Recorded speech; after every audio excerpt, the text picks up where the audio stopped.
ROTC cadets from 5 Nebraska colleges got the lesson of a lifetime Thursday. They soared into the Concordia University campus from the University of Nebraska-Lincoln on Black Hawk and Chinook helicopters. I had to contact the police. We contacted the National Guard, who provided the helicopters for today, coordinating the missions for all 3 platoons, 1 from UNK and 2 from UNL, and then all of our OPFOR, our bad guys who came out and provided the resistance. After disembarking from the helicopters, soldiers got into position, marched in formation, and searched for their man, a high-profile terrorist being held at a nearby village. It's an adrenaline rush. It's a lot of fun. We had one team go in and negotiate with the village elders to see what they wanted in return for us taking this prisoner. You have to give us something now. Otherwise, what purpose is there? And then the other team came in and escorted the prisoner from the jail. I shot at them. I don't think I hit anybody. This wasn't reality, but a mock air assault mission meant to prepare ROTC cadets for real-life combat. We train like we're going to fight, and we fight like we train. So any type of mission we do, any type of exercise, we're always focusing on doing it like we would in real life. It forces you to think on your feet a lot, and so it's good to learn how to adapt to in stressful situations. Overall, we got the mission accomplished, and that's what counts. So I'm glad. I call it a success. With one less terrorist on the streets, Edgar, moving out! We got 3 minutes, 3 mics. the cadets looked to the skies and took flight. It's a great honor, definitely, and I have a lot of fun doing it at the same time, so it's a double bonus. And that's what they call a mission accomplished. In Seward, Tara Hall, 1011 News. Nebraska agriculture officials say one cow in Cedar County has tested positive for bovine tuberculosis. This new case is not indicative of this being a problem disease in Nebraska. A Nebraska cattle producer bought a cow from a South Dakota infected herd. That's when agriculture officials stepped in. They tested 4 different herds and found one cow infected with bovine tuberculosis. We have now quarantined not only that herd that had the positive cow here in Nebraska, but 8 other surrounding herds that we will conduct testing in that may have had fence line contact with the infected cow. The case was discovered in South Dakota. Our Department of Agriculture, their Department of Agriculture communicated together. While discovering bovine TB is never a good thing, the Nebraska Cattlemen Association says this shows the system works because the sick cow was caught quickly.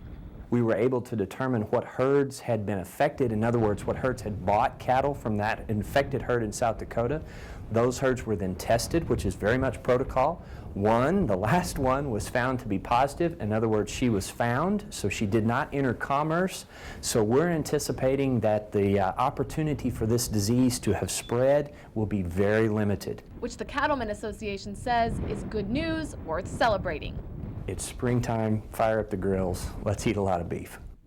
This isn't a lake, but farmland. This boat's cruising across just outside Waterloo, one of the hundreds of fields swallowed by floodwater, in this case, the Elkhorn River. I've lived in Fremont now for over 25 years. I've never seen that kind of flooding damage in that Arlington, Nickerson, northern Dodge County area. Governor Heineman toured the rain-ravaged state by helicopter Sunday. In Winslow, a small town in Washington County, water surrounded a stranded farmstead and shut down Highway 77. It's a similar story across Colfax, Saunders, and Dodge counties. The flooding was more extensive than I envisioned. It's clearly very significant and very serious.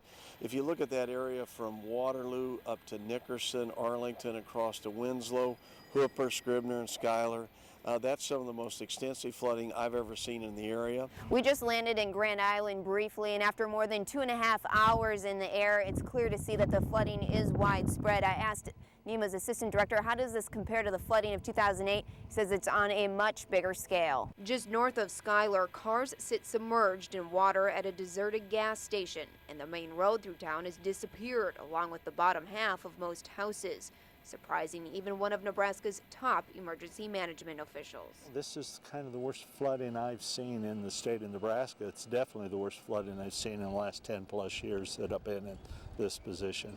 In Garfield County, fast rising waters tore apart the Taylor Bridge, leaving a gaping hole. That was completely wiped out.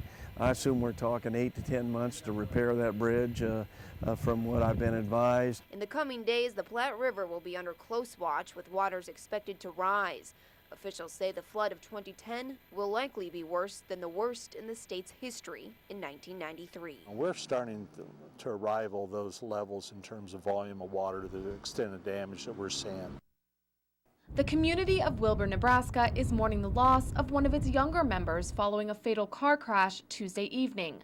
Students grieve in many different ways. Some will act out, some will laugh, some will cry, some will don't know what to say. While the investigation is still ongoing, authorities believe 13-year-old Daisha Aksamet lost control of the car she was driving and rolled into a ditch. Not only was she an underage driver, but neither she nor the passenger were wearing their seatbelts. It's a big tragedy, and I was hurt by this because they're so young and they're sort of cheated out of life. And we're much older, and we've had a whole experience ahead of us, and here's an 8th grade girl who just really got shortened in life, and it's sad. They're just talking about her and saying like how sad they are. Yeah, pretty much everyone was saying that. Yeah. Daisha was life-flighted but died en route to Bryan LGH West. While the town will miss Daisha, her death will not be in vain because lessons can be learned. One of the important things, of course, is to make sure that you're wearing your seatbelts because that's vital, particularly in a rollover accident like this. And of course, just to be careful about how you travel on gravel roads in particular. Those gravel or sand roads that are out there are difficult to traverse. Even if you're an experienced driver, if you're a young driver, that can be a very dangerous situation. You've probably seen these spinning across the plains. Soon, you'll see more of these, producing wind energy. We feel we have a very good wind resource here in this area. Saline County is one community in the state trying to tap into what it has plenty of, wind. Wind is, when it blows, it blows. The Saline County Wind Association says the area couldn't be a better fit. We have good wind, good transmission, and a lot of landowner interest. Wind speeds in Nebraska average 12 to 21 miles per hour. Saline County's winds average 20 to 23 miles per hour. Officials say this part of Saline County picks up so much wind because it sits on a ridge between two creeks. This tower was built to measure wind speeds. The aerometers up at the top haven't stopped moving. Officials say the county has double the wind potential of Ainsworth's wind farm, which serves about 19,000 homes. And these transmission lines can take that energy to Lincoln, Omaha, Grand Island, and even across state lines, where it could be sold for profit. That excess power helps lower all of our Nebraska's rates. The turbines could stimulate Saline County's economy too. The extra revenue could mean lower property taxes, and companies could pay landowners to harvest wind alongside their crops. Erica Talon, 1011 News this morning.